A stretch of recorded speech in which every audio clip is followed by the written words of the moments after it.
Squamsk. Is there anything I can do as a poor person that would take justice 15 years to catch up to me in the realm of petty mischief? uh, I'm sure we could figure it out if we put our heads together. There's Squamsk. Let's see. And I mean, once you get past like 7 years, most of the time, the statute of limitations have passed for petty mischief and whatnot. You get up there, monkey. So just wear a mask, avoid cameras, and you should be good to go. Meow meow. I missed this one. Sorry. Now that Griffin posted a $16 billion gain, is he now allowing withdrawals? That is one of the weirdest things ever. If you guys haven't been paying attention, so after like 7 straight quarters of losses by the Citadel hedge fund, all of a sudden, quarter 4, Ken Griffin posts a $16 billion gain for the year. Most money ever made by a hedge fund. He's a genius. When the SPY was absolutely not volatile. How? How do you make $16 billion when there's no volatility? The SPY didn't do shit. It stayed 390 to like 405 all the way from August until now. So how are you playing volatility to make $16 billion? What did you do to do that? People are speculating that it's because they're front running all of these trades to their market maker, and that they're supposed to be separate, the market maker and the hedge fund, but everyone knows that they're cross pollinating between the two of them, and that because they're running 40% of all trades through their market maker, they know exactly what's happening, where, and when, and so they're making trades ahead of retail investors to make a profit off of them, and that's probably one of the ways of doing it. Also, I'd be curious to see, if Citadel market maker maybe sent some money over to Citadel hedge fund, right? I mean, they've got upwards of $100 billion in securities sold, but not yet delivered, right? Like because they're naked shorting, they're selling shares that don't exist, and they have a liability to provide those shares, but each year they don't. So, in reality, did you really make $16 billion in profit when you have $100 billion in liability from not ever delivering anything you sold? That would be a huge question. When Bernie Madoff was doing his Ponzi scheme, he was passing money back and forth between the hedge fund and the market maker side of his investment company. So you can always use one to subsidize the other.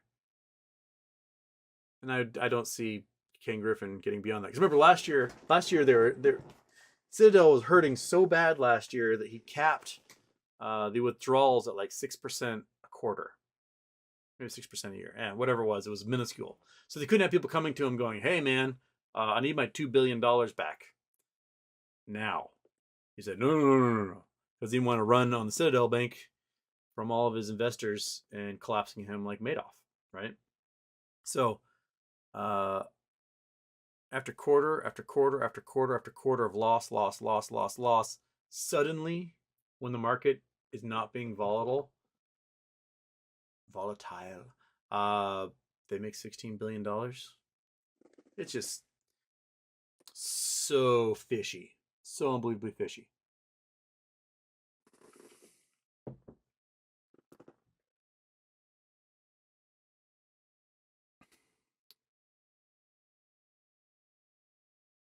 Stocker Kenny G is now giving big bucks to Republicans and moving his company to Florida. Why wouldn't Biden's DOJ and SEC go after him as he no longer gives them his big donations?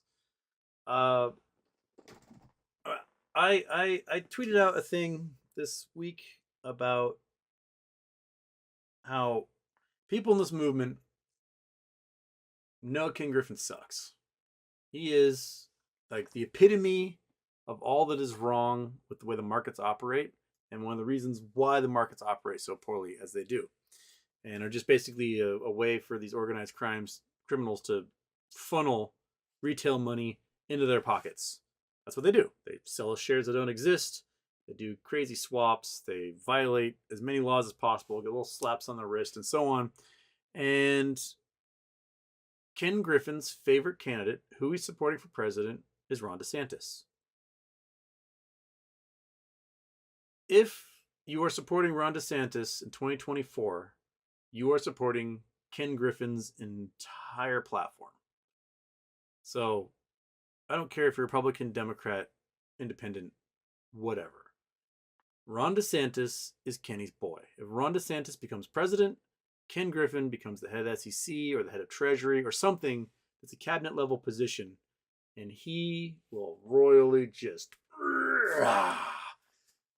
hammer us home, and he will take us for everything he can, because it's exactly what he's doing. He is Ron DeSantis's largest campaign contributor and has been the entire time he's run for office. He wants that cabinet level position, and he will be able to sell stock at tax free, right? He'll be able to make a fortune off of that whole thing. So just keep that in mind, and you know, think about it. Think about what Ron DeSantis does, right? What he does are pretty much really bigoted things. He kidnaps asylum seekers and ships them around the country with no plan for how to take care of them. He lies to them to do it. He made things like you can't teach AP African American history in schools in Florida anymore. Well, there's AP European history. There's AP Chinese language and culture. There's AP Japanese language and culture. There's AP Spanish language and culture. There's AP German language and culture. Why can't a population where 14-15% of the population are young black kids get to learn about African American history? It is a crucial thing about the history of this country, and they can't learn about it. You can't learn about the fact that there's people of other, you know, sexual identities and genders because it's wrong. Okay, so now you've got an appreciable number of kids that have already feel like they don't have a belonging community, now having like the government coming down on them and saying you have no belonging community. The things he is doing is appealing to the basal awfulness of folks, and he will gladly burn anyone along his way to get like the hard right to go, woo, yeah, brother. And then the hard right will vote for him. He'll become president and put Ken Griffin in there. That's what they're doing, man. That's exactly what they're doing. So is your personal grievances about how someone was born more important than the pocketbook of you and every other American in this country? Like, what? You have to make a choice. Is making sure that young black kids can't learn about their history more important than you having all your money stolen by Ken Griffin? Which one matters more? Think about it. You're going to have to weigh that, man. You're going to have to weigh that. So, Ron DeSantis sucks. He was a pretty good ball player in college, but he sucks. He's Ken Griffin's man. So, you know, weigh that. Weigh that.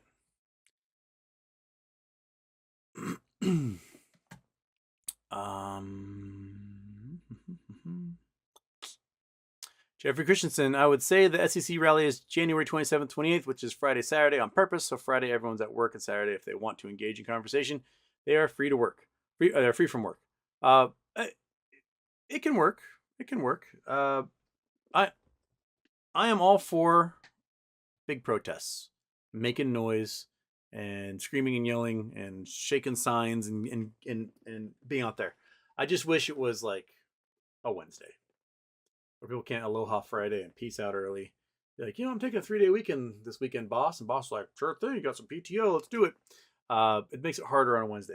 Right, monkey? Oh, your tail's going. Someone just got home, didn't they? That's how I know somebody has pulled up the driveway. Oh, you made noise. You made noise. Oh my goodness. The cat's back. Normally it's just the tail wag. I know somebody's here because the tail's wagging. That's the alarm system. Good job. You actually made a bork though. You made a bork. Since not having the big dog around, there's been a lot less borking going on. Okay.